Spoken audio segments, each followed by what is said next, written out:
কুলের পাতা গরম পানি গোসল করাইবে,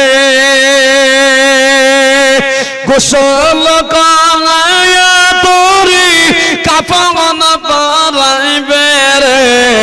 আজ মন মন চঞ্চল রে,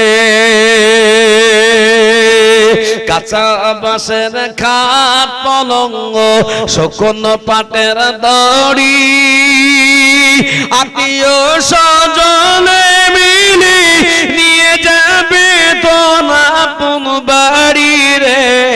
আজ মন মন চঞ্চল রে, মা কাঁদেবে বেটার বেটা, মা কাঁদেবে বেটার বেটা, বহিন কাঁদেবে ভাই, প্রাণের স্বামী সেও তো কাঁদবে আর তোকে গোনায় রে। আজ মন মন চঞ্চল রে।